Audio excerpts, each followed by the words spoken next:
is Ariel Artis, and I was born in Georgia. I grew up in Snellville with my mother and father and my two sisters. My father, his name is John Henry Artis. He's a computer technician, and my mother is William Artis, who is also a business secretary. They actually grew up here in Mississippi. My father grew up in Clarksdale, while my mother grew up in Friars Point. As well, I have two sisters. My oldest sister, her name is Artis. She graduated from Charlotte High School in 2004, and she also graduated from Valdosta State with a bachelor's degree in chemistry. And also, she graduated from Atlanta Metropolitan College with a degree with pharmacy. And actually, she was so good at the college that they even hired her as a professor to teach other pharmacists. And also, she works at Grady Memorial Hospital. And of course, I have my twin sister. There she is over there. Hey. She and I both graduated from Charlotte High School in 2010 and now are attending Coahoma Community College. Stephanie is attending Coahoma to acquire her associate's degree in general studies, and I'm acquiring an associate's in fine arts. Yes, it's true. Me and my sister are twins, and there is the biggest myth on earth. If you get pinched, does your other twin feel it too? It's the biggest myth, and I'm here to tell you it is not true. It is not true. Even though we're twins, and yes, there are times where, of course, we look alike, but there's other things that I like that my sister really doesn't like at all. Like, Stephanie likes airplanes, I like fine arts, and not just drawing. I actually like not just drawing, but painting and calligraphy. And if you don't, and for calligraphy, we mean pottery. And yes, the biggest joke is, yes, I'm a potter. That's the biggest joke. And like I said, thank you all for staying after service to participate in my speeches. And let's continue on. I have two different speeches. One of them is my information speech, and the other one is my persuasion speech.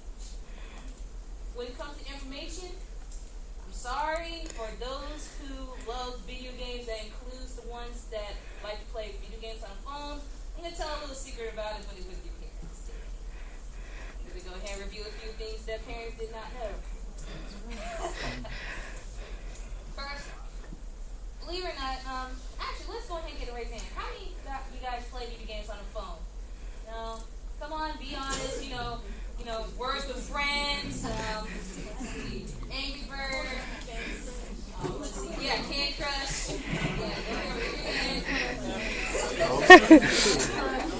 Alright. Believe it or not, those are just some of the few games that just are video games. And it's true, in the last decade, video games has evolved from Pac-Man all the way to the now more graphic and violent video games.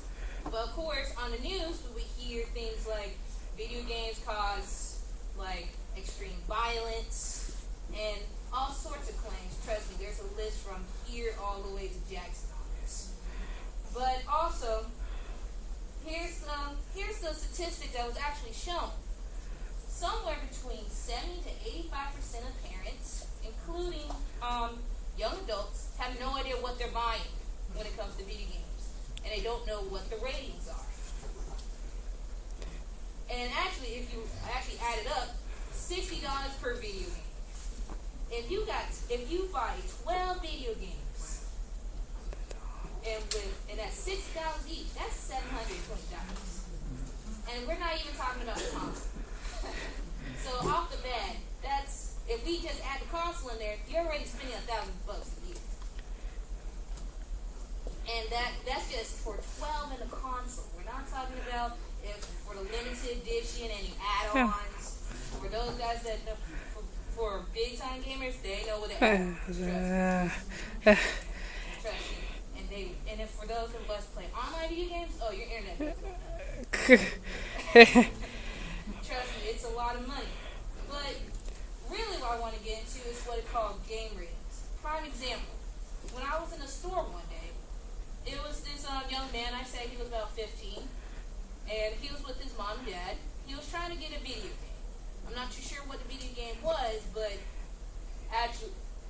it did have a special rating on it. Parents didn't know about it. The kid was trying to not tell his parents about the ratings on this game. But his parents had no idea, so they were going to buy it anyway until a store clerk asked the parents, do you have any idea what type of game you're buying your kid? And then the parents responded, what do you mean? It's just a video game. The store clerk explained that first, your child's probably not old enough to play this game. 2, it's extremely violent and lists everything that was in this video game, and promotes gang violence and everything. The parent, you see, the child didn't tell the parents anything. You know, he knew his friends played it and everything, but he just refused to tell his parents. His parents looked at him. All right, he wasted 2 things today: my time and my money. So this is what we're going to do. You better go over there, pick up that Lego game, and it better be a SpongeBob. All right. Unfortunately, I will gladly admit I was laughing. I was too tickled when I saw that. Because I personally believe it was like, that's a prime example. Parents just don't know. Believe it or not, there is actually on video games, maybe towards the right, bottom right, on the back of it, it'll tell you a whole list of ratings. There is early education, which stands for EC. For E, if you see a big E on it, it says rated everyone. That means it's all ages, so it's clear. But then there's also rated E10 plus. When it says the number 10, it says plus. That means you got to be at least 10 years old or older to play this game. Now here we're getting on to the rated T for teen games. Now I will admit it, some kids will try to get these games at a young age because guess what? They're cooler looking. When they see it on TV, it just looks cooler. You have to be 13 and up. I'm sorry guys, 12 don't cut it. All right. And then there's rated M for mature. Now those are the war games you would see, or the gang-related violence you would see. You have to be 17 and up. No ifs, no buts. So if that's why, if you're 6-year-old and trying to get a rated M game, nope. And then there's a AO game. Now, seriously, that's adults only. Now, if you're not old enough to go to the casino, you shouldn't get this game, period. You can't go gambling, you can't get this video game. It's for adults only. Those are the ones I will not go into detail. You can just imagine. But these games are actually very important. These are very important to know because because personally, as a young adult, now I'm not saying I'm against video games or for it. I'm just going to make sure that you guys are aware. Like for example, when I was 16, my parents didn't just buy me any video game. True, I'm wasting time and money. 2 big no-nos when it comes to my mom and dad. Better yet, I didn't even get a chance to play the video game first. They bought the video game to do a trial period. The trial period is basically, first of all, I'm not supposed to play any video games for the day. 2, they take the video game and play it. And they examine it to make sure it's good for you. And I mean, I'm not even kidding. My dad would sit there playing, my mom had a notepad. Game up. If my parents see it, a waste of time, they send it right back. And I'm just not in it. And another thing that my parents did was, because like a kid, I want to try to be slick, and I would try to play it at my friend's house. Yeah. Basically, I never tried that because I was too scared to do that. But trust me, I have seen my cousins do it, and I have seen the results, and they're not pretty. Basically, they would try to play at their friend's house. My parents basically got phoned out all the parents that, look, if my kid is catch playing this, my parents had a list all my friends' parents had that list. You catch my kid playing any of these games, call me immediately. I don't care if I'm at work. You call me. I will drive all the way back home. I will catch a ride home and deal with them personally. I was like, no, no, sorry. Because, like I said, it's 2 double T's, time and money. 2 things not very good to waste. For those who like to play video games, this is important information for you guys. And for those who didn't want to tell your parents about it, I'm sorry I bust your bubble. Sorry, you guys are just not going to get away with it. And basically, like I said, it's very vital to know about this. Because the kids are not going to tell you about it because kids don't tell you everything. They're not going to tell you. So now you know the next time you go to a Best Buy or a Walmart or maybe even a GameStop down in Cleveland, you know, okay, what's on this video game is good for my kid, and third of all, is it worth my time? Because if it ain't worth my time, oh, you bet your $5 you're getting that SpongeBob. I don't care, you're a little boy, you're getting that SpongeBob. Thank you. Thank you. For my second part of the speech, this is my persuasion speech.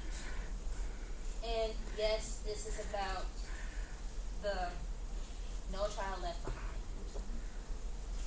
A mind is a terrible thing to waste. It's the ultimate quote and slogan. It was actually created by a guy by the name of Arthur Fletcher.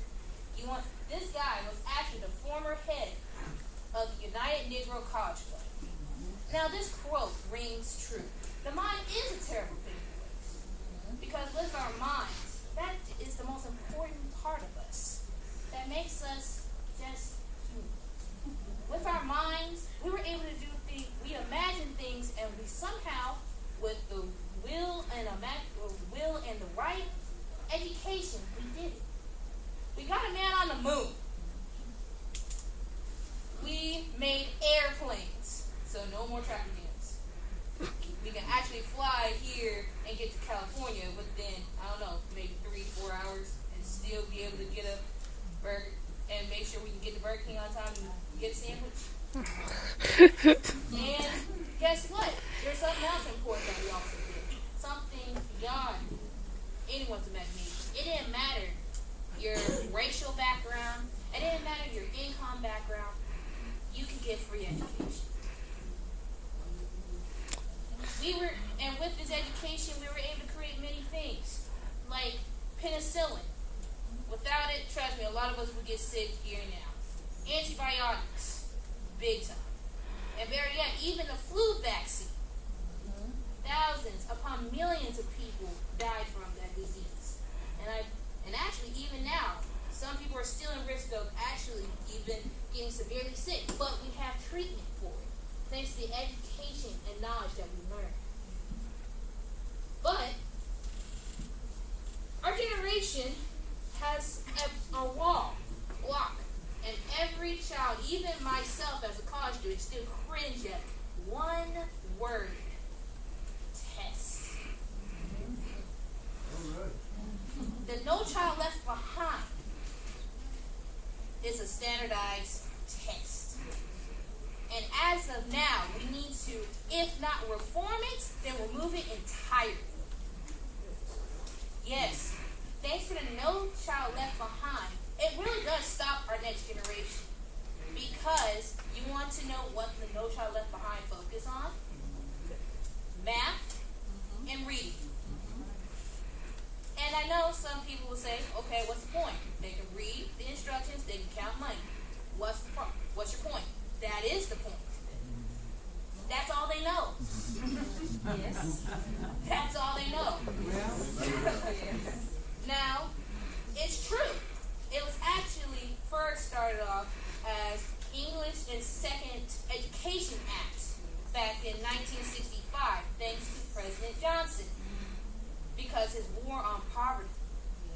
And yes, it's true that it increased reading and math in the last 10 years, which, unfortunately, guys, being African Americans, it was pretty low. I'm sorry, it was just pretty low. But it's good that we got our reading and math up. But here's the problem.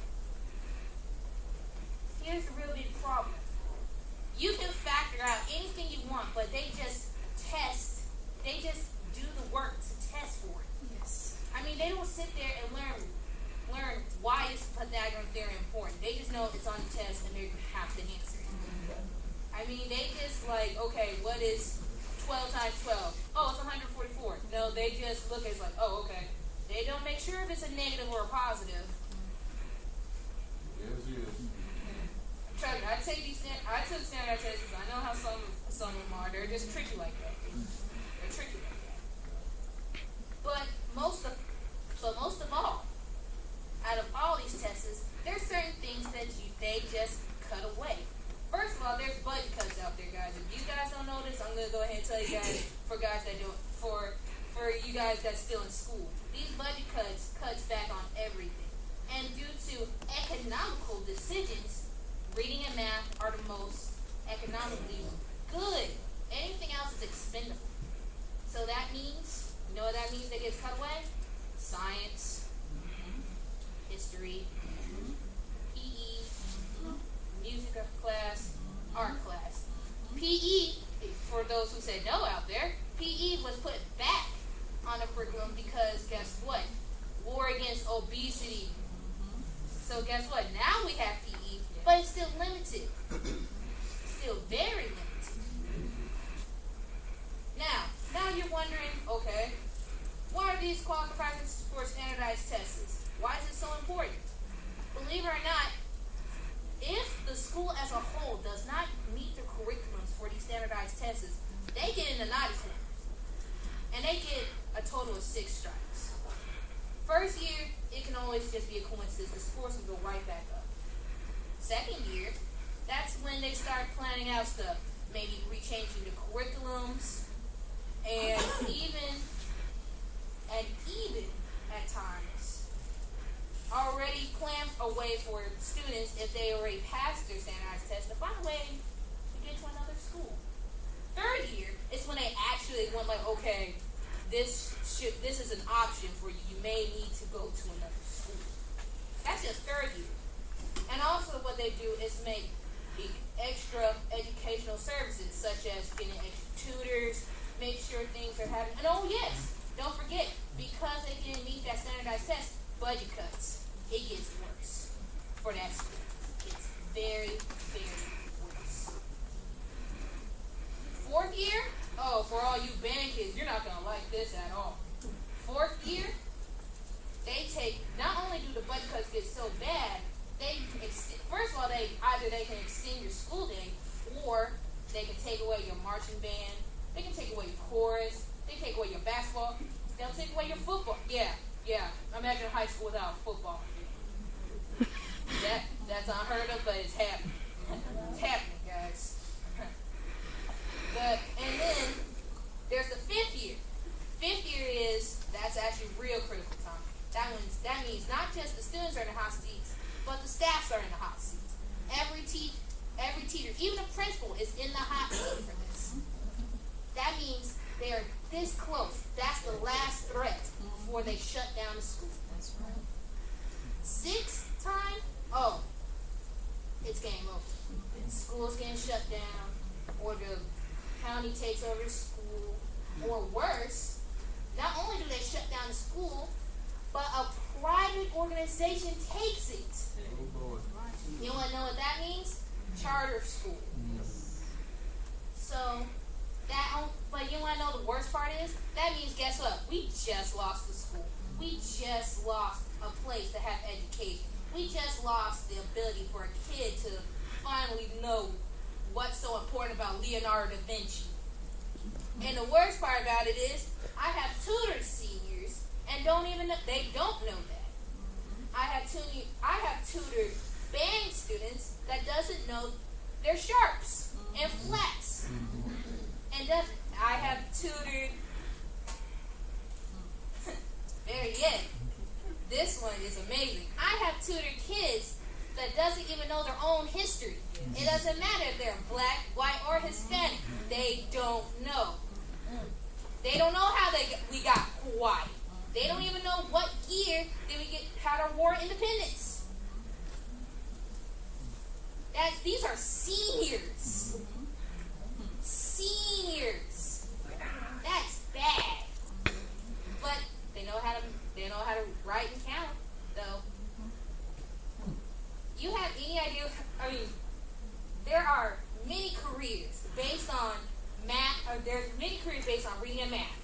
But there's also careers that's based on history, science, and better yet, music and arts. For those guys that love R&B, gospel, better yet, and even rap, you gotta know some type of music theory.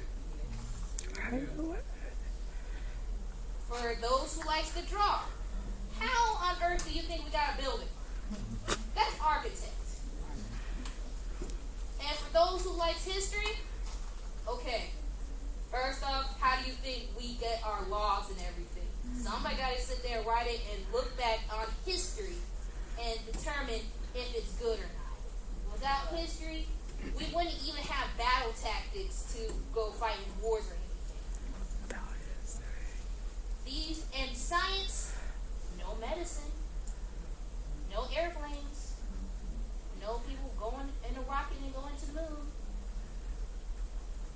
None of that.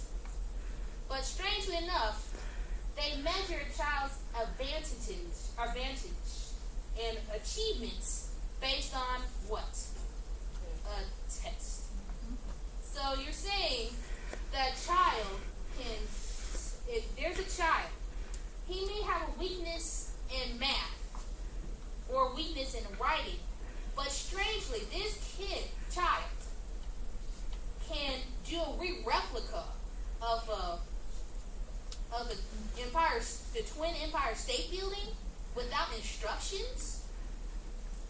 That's an amazing architect, but that's because he had the imagination to do so.